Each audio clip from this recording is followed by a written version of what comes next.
नमस्कार दोस्तों।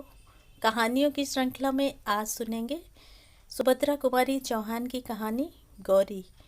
लेकिन उससे पहले मेरा आपसे विनम्र अनुरोध है कि अगर आपको मेरी कहानियाँ अच्छी लगती हैं तो मेरे चैनल को सब्सक्राइब ज़रूर करें, लाइक करें, शेयर करें और बेल आइकन दबाना बिल्कुल भी ना भूलें। आज सुनिए गौरी। शाम को गोधूली की बेला कुली के सिर पर सामान रखवाए जब बाबू राधा कृष्ण अपने घर आए, तब उनके भारी भारी पैरों की चाल और चेहरे के भाव से ही कुंती ने जान लिया कि काम वहाँ भी नहीं बना।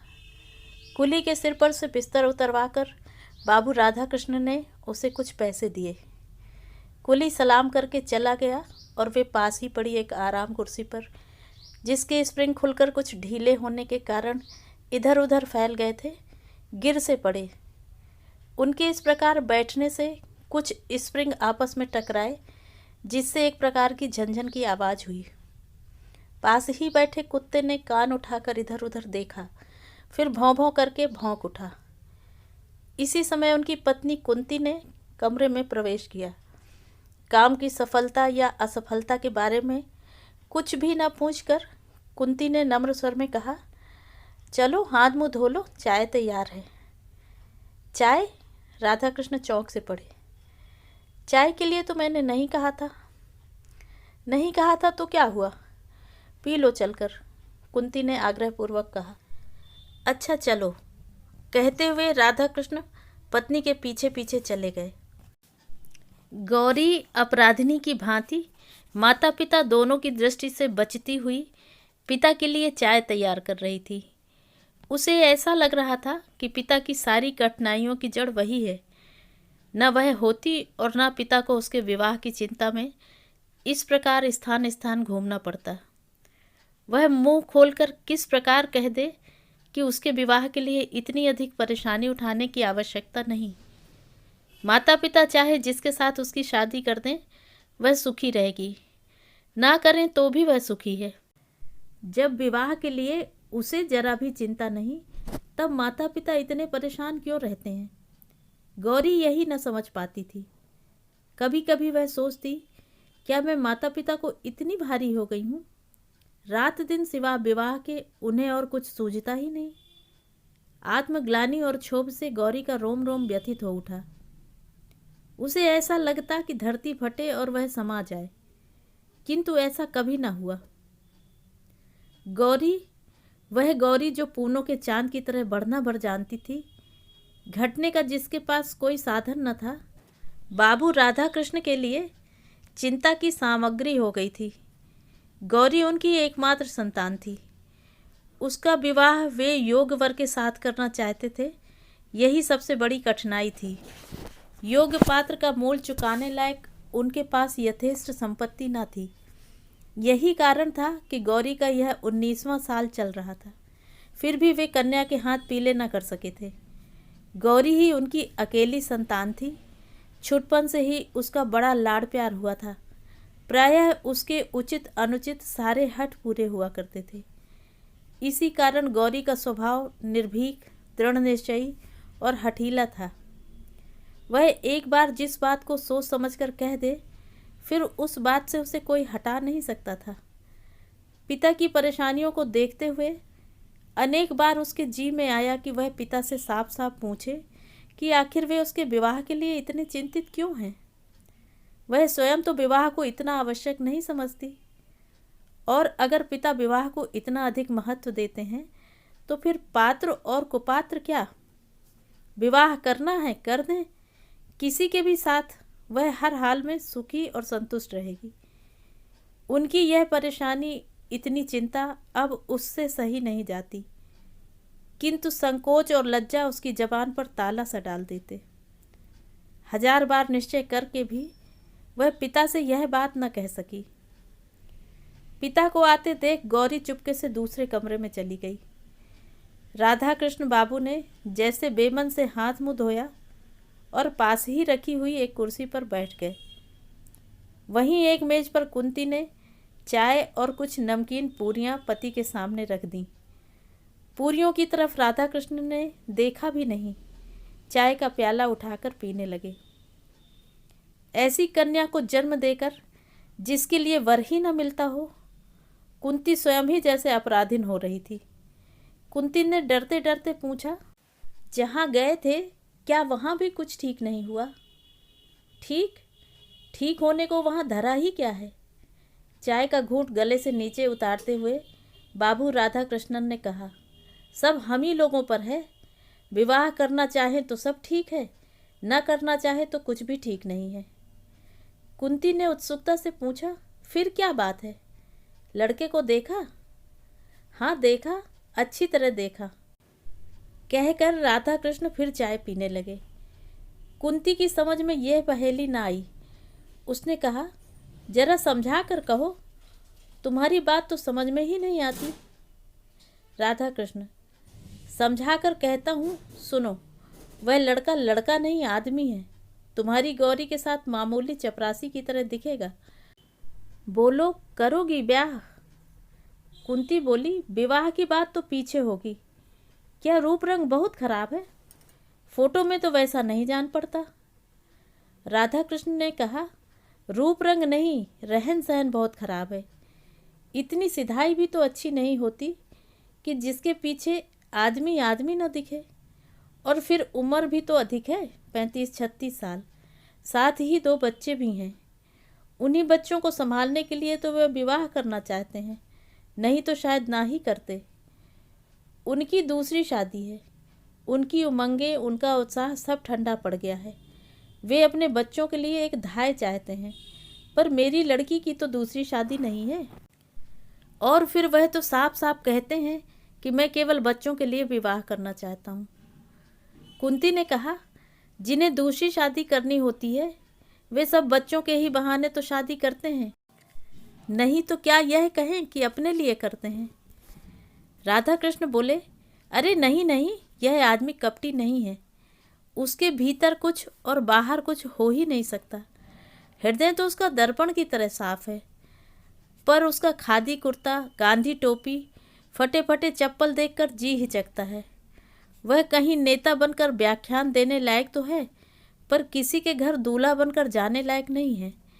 इसके अलावा 30 रुपये कुल उनकी तनख्वाह है। कांग्रेस दफ्तर में सेक्रेटरी का काम करते हैं। 3 बार जेल जा चुके हैं। किस दिन चले जाते हैं कुछ ठिकाना नहीं। कुंती बोली, आदमी तो बुरा नहीं जान पड़ता। राधा कृष्ण, बुरा आदमी तो मैं भी नहीं कहता उसे, पर वह गौरी का पति होने लायक नहीं है, सच बात यह है। कुंती बोली कि फिर तुमने क्या कह दिया? राधा कृष्ण, क्या कह देता? उन्हें बुला आया हूँ, अगले इतवार को आएंगे, जिसमें तुम भी उन्हें देख लो। और वह आने के लिए भी तो बड़ी मुश्किल से तैयार हुए। कहने लगे, नहीं साहब, मैं लड़की देखने ना आऊँगा। इस तरह लड़की देखकर मुझसे किसी लड़की का अपमान नहीं किया जाता। फिर जब मैंने उन्हें समझा बुझा कर कहा कि आप लड़की को देखेंगे, लड़की और उसकी माँ आपको देख लेंगी, तब कहीं बड़ी मुश्किल से राजी हुए। गौरी दरवाजे की आड़ पर खड़ी सब बातें सुन रही थी। जिस व्यक्ति के प्रति उनके पिता इतने असंतुष्ट और उदासीन थे, उसके प्रति गौरी के हृदय में अनजाने ही कुछ श्रद्धा के भाव जागृत हो गए। राधा कृष्ण बाबू पान का बीड़ा उठाकर बैठक में चले गए और उसी रात फिर उन्होंने अपने कुछ मित्रों और रिश्तेदारों को गौरी के लिए योग्य वर तलाशने को कई पत्र लिखे। अगला इतवार आया। आज ही बाबू सीताराम जी गौरी को देखने या अपने आप को दिखलाने जाएंगे। राधा कृष्ण जी ने यह पहले से ही कह दिया है कि किसी बाहर वाले को कुछ न मालूम पड़े कि कोई गौरी को देखने आया है। अतएव यह बात कुछ गुप्त रखी गई है। घर के भीतर आंगन में ही उनके बैठने का प्रबंध किया गया है। 3-4 कुर्सियों के बीच एक मेज है, जिस पर एक साफ धुला हुआ खादी का कपड़ा बिछा दिया गया है और एक गिलास में आंगन के ही गुलाब के कुछ फूलों को तोड़कर गुलदस्ते का स्वरूप दिया गया है। बहुत ही साधारण सा आयोजन है। सीताराम जी सरीखे व्यक्ति के लिए किसी विशेष आडंबर की आवश्यकता भी तो न थी। यथा समय बाबू सीताराम जी अपने दोनों बच्चों के साथ आए। बच्चे भी वही खादी के कुर्ते और हाफ पैंट पहने थे। न जूता, न मोजा, न किसी प्रकार का ठाट बाट, पर दोनों बड़े प्रसन्न, हंसमुख। घर आकर वे इस प्रकार खेलने लगे जैसे इस घर से चिरपरिचित हों। कुंती एक तरफ बैठी थी। बच्चों के कोलाहल से परिपूर्ण घर उसे क्षण भर के लिए नंदन कानन सा जान पड़ा। उसने मन ही मन सोचा, कितने अच्छे बच्चे हैं। यदि बिना किसी प्रकार का संबंध हुए भी सीताराम इन बच्चों को संभालने का भार उसे दे तो वह खुशी खुशी ले ले। वह बच्चों के खेल में इतनी तन्मय हो गई कि क्षण भर के लिए भूल बैठी कि सीताराम भी बैठे हैं और उनसे भी कुछ बातचीत करनी है। इसी समय अचानक छोटे बच्चे को जैसे कुछ याद आ गया हो, दौड़कर पिता के पास आया। उनके पैरों के बीच में खड़ा होकर बोला, बाबू, तुम तो कहते थे माँ को दिखाने ले चल रहे हैं, माँ कहाँ आए, बतलाओ।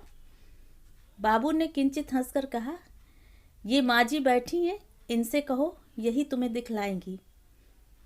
बालक ने मचल कर कहा, तुम दिखाओ। और इसी समय एक बड़ी सी सफ़ेद बिल्ली आंगन से होती हुई भीतर को भाग गई। बच्चे बिल्ली के पीछे सब कुछ भूलकर दौड़ते हुए अंदर पहुंच गए। गौरी पिछले दरवाजे पर चुपचाप खड़ी थी। वह न जाने किस ख्याल में थी। छोटे बच्चे ने उसका आंचल पकड़कर खींचते हुए पूछा, तुम हमारी माँ हो? गौरी ने देखा, हृष्ट पुष्ट सुंदर सा बालक, कितना भोला, कितना निश्चल। उसने बालक को गोद में उठाकर कहा, हाँ। बच्चे ने फिर उसी स्वर में पूछा, हमारे घर चलोगी ना? बाबू तो तुम्हें लेने आए हैं और हम भी आए हैं। अब तो गौरी उसकी बातों का उत्तर न दे सकी। पूछा, मिठाई खाओगे? हाँ खाएंगे, दोनों ने एक साथ ही एक स्वर में उत्तर दिया। कुछ क्षण बाद कुंती ने अंदर देखा। छोटा बच्चा गौरी की गोद में और बड़ा उसी के पास बैठा मिठाई खा रहा है। एक निश्वास के साथ कुंती बाहर चली गई और थोड़ी देर बाद ज्यों ही गौरी ने ऊपर आंख उठाई, उसने माता पिता दोनों को सामने खड़ा पाया। पिता ने स्नेह से पुत्री से पूछा, बेटा जरा चलो, चलती हो ना? गौरी ने कोई उत्तर न दिया। उसने बच्चों का हाथ मुंह धुलाया, उन्हें पानी पिलाया, फिर माँ के पीछे पीछे बाहर चली गई। बच्चे अब भी उसी को घेरे हुए थे। वे उसे छोड़ना नहीं चाहते थे। बड़ी मुश्किल से सीताराम जी उन्हें बुलाकर कुछ देर तक अपने पास बिठा सके, किंतु जरा सा मौका पाते ही वे फिर जाकर गौरी के आसपास बैठ गए। पिता के विरुद्ध उन्हें कुछ नालिशें भी दायर करनी थी, जो पिता के पास बैठकर ना कर सकते थे। छोटे ने कहा, बाबू हमें कभी खिलौने नहीं ले देते। बड़े ने कहा, और मिठाई भी तो कभी नहीं खिलाते। छोटा बोला, और हमें छोड़कर दफ्तर जाते हैं, दिन भर नहीं आते, बाबू अच्छे नहीं हैं। बड़ा बोला, माँ तुम चलो ना, नहीं तो हम भी यहीं रहेंगे।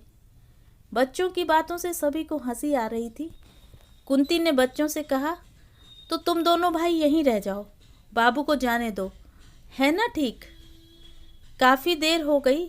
यह देखकर सीताराम जी ने कहा, समय बहुत हो चुका है, अब चलूँगा, नहीं तो शाम को ट्रेन न मिल सकेगी। फिर राधा कृष्ण की तरफ देखकर कहा, आप लोगों से मिलकर बड़ी प्रसन्नता हुई। लड़की तो आपकी साक्षात लक्ष्मी है, और यह मैं जानता था कि आपकी लड़की ऐसी ही होगी, इसीलिए देखने को आना नहीं चाहता था। फिर कुछ ठहर कर बोले, और सच बात तो यह है कि मुझे पत्नी की उतनी ज़रूरत नहीं जितनी इन बच्चों को ज़रूरत है एक माँ की। मेरा क्या ठिकाना, आज बाहर हूँ, कल जेल में, मेरे बाद इनकी देखरेख करने वाला कोई नहीं रहता। यही सोच समझकर विवाह करने को तैयार हो सका, अन्यथा इस उम्र में विवाह कहकर वह स्वयं हंस पड़े। राधा कृष्ण ने मन ही मन सोचा, तो मेरी लड़की इनके बच्चों की धाय बनकर जाएगी। कुंती ने सोचा, कोई भी स्त्री ऐसे बच्चों का लालन पालन कर अपना जीवन सार्थक बना सकती है। गौरी ने मन ही मन इस महापुरुष के चरणों में प्रणाम किया और बच्चों की ओर ममता भरी दृष्टि से देखा, जैसे यह दृष्टि कह रही थी कि किसी विलासी युवक की पत्नी बनने से अधिक मैं इन भोले भाले बच्चों की माँ बनना पसंद करूंगी। सीताराम जी को जाने के लिए प्रस्तुत देख बच्चे फिर गौरी से लिपट गए। यदि राधा कृष्ण झूठ ही सही एक बार भी कहते कि बच्चों को छोड़ जाओ, तो सीताराम जी बच्चों को छोड़कर निश्चिंत होकर चले जाते। परंतु इस ओर से जब ऐसी कोई बात न हुई, तो बच्चों को सिनेमा, सर्कस और मिठाई का प्रलोभन देकर बड़ी कठिनाई से गौरी से अलग करके वे ले जा सके। जाते समय सीताराम जी को पक्का विश्वास था कि विवाह होगा, केवल तारीख निश्चित करने भर की देर है। सीताराम जी उस पत्र की प्रतीक्षा में थे जिसमें विवाह की निश्चित तारीख लिखकर आने वाली थी। देश की परिस्थिति, गवर्नमेंट का रुख और महात्मा जी के वक्तव्यों को पढ़कर वे जानते थे कि निकट भविष्य में फिर सत्याग्रह संग्राम छिड़ने वाला है। न जाने किस दिन उन्हें फिर जेल का मेहमान बनना पड़े। पिछली बार जब गए थे तब उनकी बूढ़ी बुआ थीं, पर अब तो वे भी नहीं रहीं। यह कहारिन क्या बच्चों की देखभाल कर सकेगी? बच्चों की उन्हें बड़ी चिंता थी और बच्चे भी सदा ही माँ माँ की रट लगाए रहते थे। उन्होंने फिर एक पत्र बाबू राधाकृष्ण को शीघ्र ही तारीख निश्चित करने के लिए लिख भेजा। उधर राधाकृष्ण जी दूसरी ही बात तय कर रहे थे। उन्होंने सीताराम के पत्र के उत्तर में लिख भेजा कि गौरी की माँ पुराने ख्याल की है, वे बिना जन्म पत्री मिलवाए विवाह नहीं करना चाहती, अतएव आप अपनी जन्म पत्री भेज दें। पत्र पढ़ने के साथ ही सीताराम को यह समझने में देर न लगी कि यह विवाह न करने का केवल बहाना मात्र है, किंतु फिर भी उन्होंने जन्मपत्री भेज दी। जन्मपत्री भेजने के कुछ ही दिन बाद उत्तर भी आ गया कि जन्मपत्री नहीं मिलती, इसलिए विवाह न हो सकेगा, क्षमा कीजिएगा। बाबू राधाकृष्ण को गौरी के विवाह के लिए दूसरा वर मिल गया था, जो उनकी समझ में गौरी के लिए बहुत योग्य था। धनवान ये भी अधिक न थे, पर अभी अभी नायब तहसीलदार के पद पर नियुक्त हुए थे। आगे और भी उन्नति की आशा थी। बीए पास थे, देखने में अधिक सुंदर न थे, बदशक्ल भी कहे जा सकते थे, पर पुरुषों की भी कहीं सुंदरता देखी जाती है। उम्र कुछ अधिक न थी, यही 24-25 साल। लेने देने का झगड़ा यहाँ भी न था। पहली शादी थी और माँ बाप, भाई बहन से भरा पूरा परिवार था। राधा कृष्ण जी इससे अधिक और चाहते ही क्या थे। ईश्वर को उन्होंने कोटिशः धन्यवाद दिया, जिसकी कृपा से ऐसा अच्छा वर उन्हें गौरी के लिए मिल गया। विवाह आगामी आषाढ़ में होना निश्चित हुआ। दोनों तरफ से विवाह की तैयारी हो रही थी। राधा कृष्ण जी की यही तो एक लड़की थी। वे बड़ी तन्मयता के साथ गहने कपड़ों का चुनाव करते थे। सोचते थे देर से शादी हुई तो क्या हुआ, वर भी तो कितना अच्छा ढूंढ निकाला है। कुंती भी बहुत खुश थी। उसकी आंखों में वह दृश्य झूलने लगता था कि उसका दामाद छोटा साहब हो गया है। बेटी दामाद छोटे छोटे बच्चों के साथ उससे मिलने आए हैं। किंतु बच्चों की बात सोचते ही उसे सीताराम जी के दोनों बच्चे तुरंत याद आ जाते और याद आ जाती उनकी बातें। बच्चों की देख रेख करने वाला कोई नहीं है। फिर वह सोचती, दुनिया में और भी तो लड़कियां हैं, कर लें शादी, क्या मेरी गौरी ही है। इस प्रकार पति पत्नी दोनों ही प्रसन्न थे, पर गौरी से कौन पूछता कि उसके हृदय में कैसी हलचल मची रहती है। रह रहकर उसे उन बच्चों का भोला भाला मुंह और मीठी मीठी बातें याद आ जाती। साथ ही याद आ जाते विनयी, नम्र और सादगी की प्रतिमा सीताराम जी। उनकी याद आते ही श्रद्धा से गौरी का माथा अपने आप ही झुक जाता। देशभक्त त्यागी वीरों के लिए उसके हृदय में बड़ा सम्मान था। सीताराम जी ने भी तो देश के लिए अपने जीवन का उत्सर्ग कर दिया है। नहीं तो बीए पास करने के बाद क्या प्रयत्न करने पर उन्हें नायब तहसीलदार की नौकरी न मिल जाती। मिलती क्यों नहीं, पर सीताराम जी सरकार की गुलामी पसंद करते तब ना। दूसरी ओर थे उसके होने वाले वर नायब तहसीलदार साहब, जिन्हें अपने आराम, अपने ऐश के लिए ब्रिटिश गवर्नमेंट के जरा से इंगित मात्र से निरीह देशवासियों के गले पर छुरी फेरने में जरा भी संकोच या हिचक नहीं। जिनके सामने कुछ चांदी के टुकड़े फेंक दिए जाते हैं और ये दुम हिलाते हुए निंद से निंद कर्म करने में भी किंचित लज्जित नहीं होते। घृणा से गौरी का जी भर जाता, किंतु उसके इन मनोभावों को जानने वाला यहाँ कोई न था। वह रात दिन एक प्रकार की अव्यक्त पीड़ा से विकल सी रहती। बहुत चाहती थी कि अपनी माँ से कह दे कि वह नायब तहसीलदार से शादी न करेगी, किंतु लज्जा उसे कुछ भी न कहने देती। ज्यों-ज्यों विवाह की तिथि नज़दीक आती, गौरी की चिंता बढ़ती ही जाती थी। विवाह की निश्चित तारीख से 15 दिन पहले एकाएक तार आया कि नायब तहसीलदार साहब के पिता का देहांत हो गया। इस मृत्यु के कारण विवाह साल भर को टल गया। गौरी के माता पिता बड़े दुखी हुए, किंतु गौरी के सिर पर से जैसे चिंता का पहाड़ हट गया। इसी बीच सत्याग्रह आंदोलन की लहर सारे देश में बड़ी तीव्र गति से फैल गई। शहर शहर में गिरफ्तारियों का तांता सा लग गया। रोज ही न जाने कितने गिरफ्तार होते, कितनों को सजा होती। कहीं लाठीचार्ज, कहीं 144। सरकार की दमन की चक्की बड़े भयंकर रूप से चल रही थी। गौरी को चिंता थी उन बच्चों की। जब से सत्याग्रह संग्राम छिड़ा था, तभी से उसे फिक्र थी कि न जाने कब सीताराम जी गिरफ्तार हो जाएं, और वे बेचारे बच्चे, उन्हें कौन देखेगा। रोज का अखबार ध्यान से पढ़ती, कानपुर का समाचार तो और भी ध्यान से देखती थी। इसी प्रकार उसने एक दिन पढ़ा कि राजद्रोह के अपराध में सीताराम जी गिरफ्तार हो गए और उन्हें 1 साल का सपरिश्रम कारावास हुआ है। इस समाचार को पढ़कर गौरी कुछ क्षण तक स्तब्ध सी खड़ी रही, फिर कुछ सोचती हुई टहलने लगी। कुछ ही देर बाद उसने अपना कर्तव्य निश्चित कर लिया। वह माँ के पास गई। माँ कोई पुस्तक देख रही थी।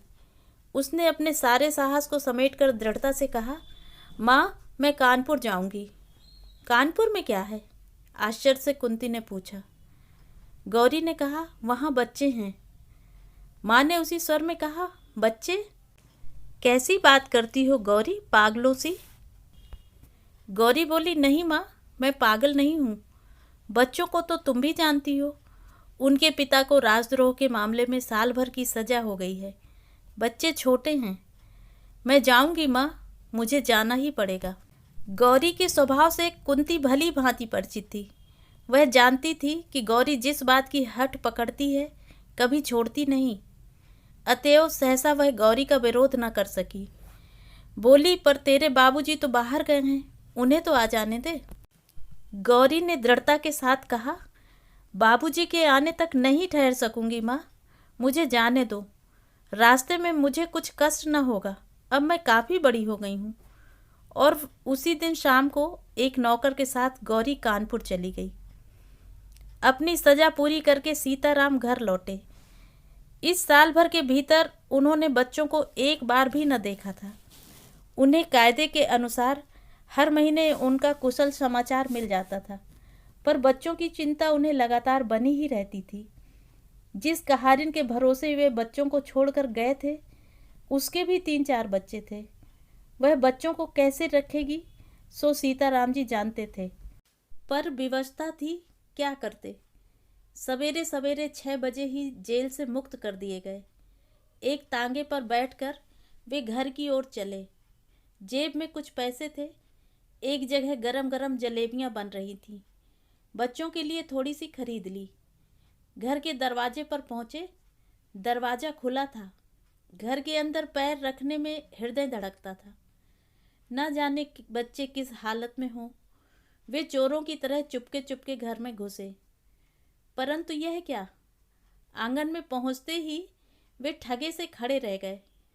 फिर जरा आगे बढ़कर उन्होंने कहा, आप? गौरी ने झुककर उनकी पदधूलि माथे से लगा ली। तो ये थी कहानी। कहानी आपको कैसी लगी, कमेंट करके ज़रूर बताएं।